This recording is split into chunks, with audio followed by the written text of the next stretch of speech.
everyone, welcome back to Zaplearn. Today's history lesson is very special because it proves one point. Never trust a person who says he is here only for doing business. Today's lesson is from trade to territories, company establishes power. So fasten your seatbelts, history lesson is about to become fun. From Mughal decline to British rise. The last but not the least Mughal emperor who was able to manage the whole dynasty was Aurangzeb. After his death in 1707, so many kings came up the throne, but they were not able to manage the dynasty. So the whole kingdom was made into parts and lot of small kings and zamindars appeared. During this time, Vasco da Gama, the Portuguese traveler, invented or discovered a new sea route to India. He also saw that India is famous for spices, cotton, and jute. So there were a lot of competition amongst Portuguese, Dutch, and French. These people were ready to come and do trading with India.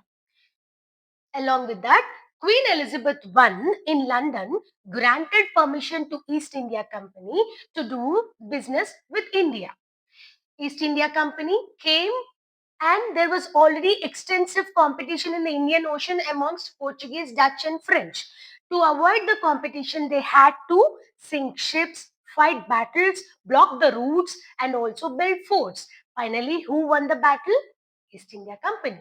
East India Company was slowly becoming stronger and stronger day by day. They built their first fort near the banks of the river Hooghly in Bengal. So imagine children a situation where a guest is at your home and he occupies your room and he says it is his room. How is this? How is that? How does it feel for you? Yes, that's what exactly the company did. The local rulers were not at all happy with what is happening in their locality. They asked a company to stop fortification and also company has gained zamindari rights from the local rulers by bribing them. What are zamindari rights? Zamindari rights are nothing but they had ability to forego paying taxes. So who is at loss if they don't pay tax? The local rulers, because they don't get enough money to do the developments. They don't get enough money. So there were a lot of tensions rising amongst the East India Company and the local rulers during this time. So, as I told you, the local rulers were not at all happy with what is happening in their locality. So, here comes the drama episode, the Battle of Plassey, which happened in the year 1757. Please stress it again, 1757. The local ruler over there, or the Nawab, was Sirajud-Dowlah. Sirajud-Dowlah was completely telling East India Company to stop building forts. That is, he is asking them to not do fortification. And he was asking them to pay the revenues and stop interfering in the local matters. But East India Company was not hearing to all these things. They were not obeying to those orders. So Sirajud-Dowlah was very angry and marched to a place called Plassey with 30,000 soldiers to fight against them. The governor general or the official who was taking in charge of this place was Robert Clive. What did Robert Clive do? Robert Clive had a clever strategy. He bribed one of the Mansabdari of Sirajud-Dowlah, the Katappa of our story, Mir Jafar. What did he do? He lured him saying that if Sirajud-Dowlah is not in the charge, I will make you as Nawab. So Mir Jafar immediately said yes. So he asked Sirajud-Dowlah, he told Sirajud-Dowlah that he will be there with him during the war. But during the war, he was not there. So eventually, who won the battle? It was East India Company. And what was the result? Mir Jafar was made the next Nawab of Bengal. And what Nawab he was doing as? He was working as a puppet Nawab. Mir Jafar and his uh, descendant Mir Kazim. They both were working as puppet Nawabs under East India Company. But slowly they started revolting against East India Company. So there was next war happened. It set the stage to next war. What was the next war called? Battle of Buxar and happened in 1764. Please stress it again. 1764. And this is called final boss fight. What happened here?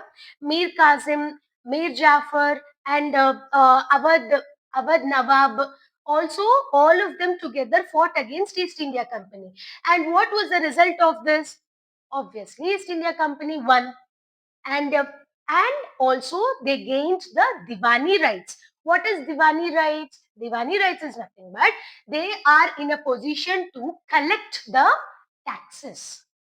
So because of Battle of Plassey, they started avoiding paying taxes. Because of Battle of Buxar, they started collecting the taxes.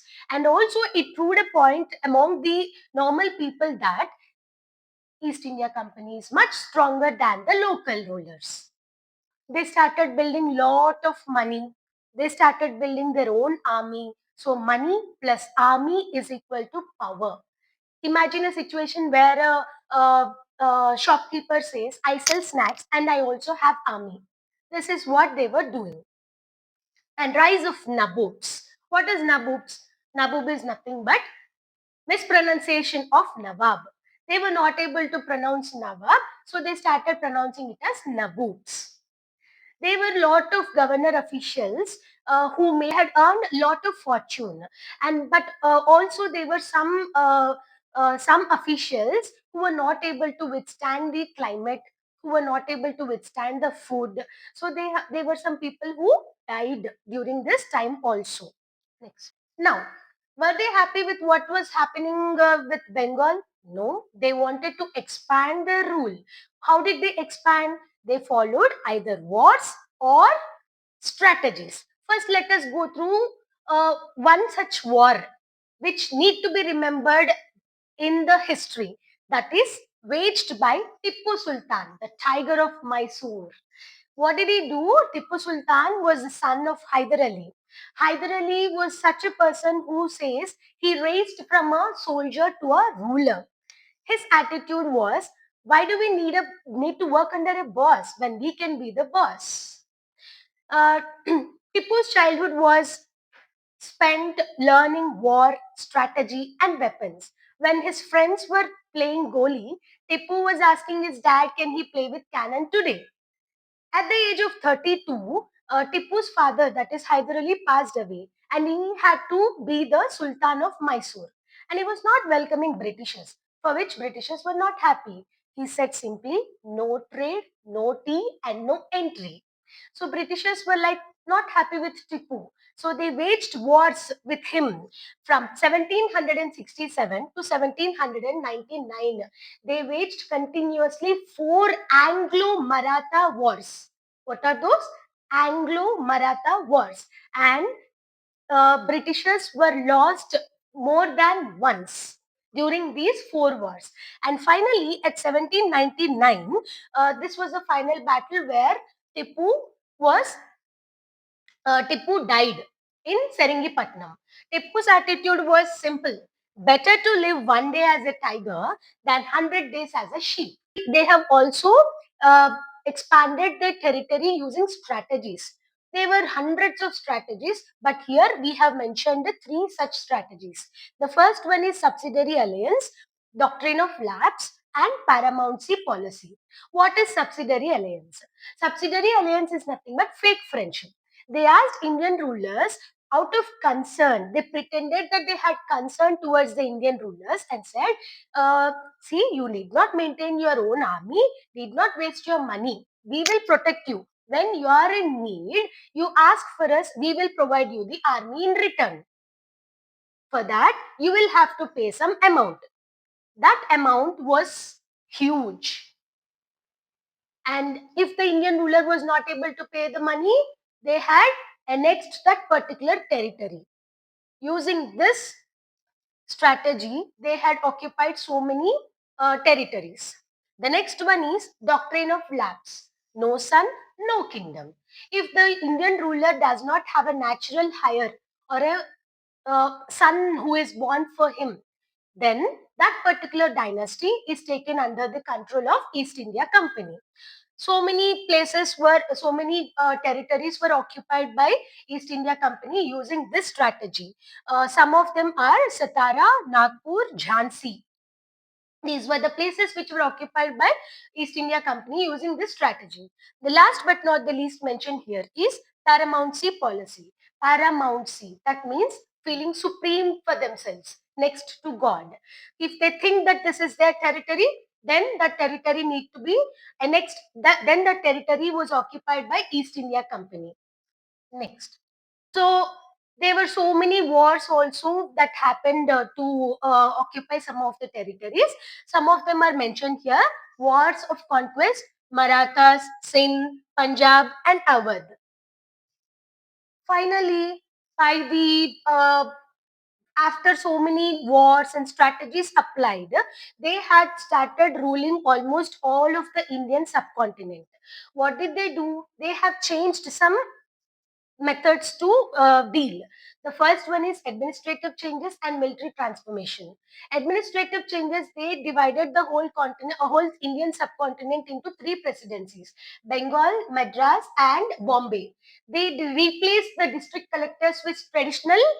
They replaced the traditional authority with district collectors. And there was a new court system where there are two types: Fauzdari and Diwani Adalats.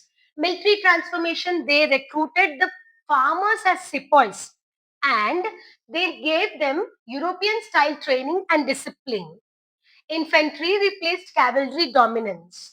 So by the start of 1857, 63% of the territories were under the direct rule of East India Company or British. 78% of the population was controlled. So, from trading company to territorial power, the transformation was complete. The stage was set for the Great Revolt of 1857. So, children, let's revise the lesson quickly. Company came to do the trading with India, built army and factories, won the battles, used smart policies, and slowly captured the territories. So, shall we have a quick quiz here? Only one question. Who was the Kattappa for in our story? Please comment down your answers. If you like the lesson, please share, like, and subscribe to Zaplearn because learning history should be fun but not boring. See you in the next video.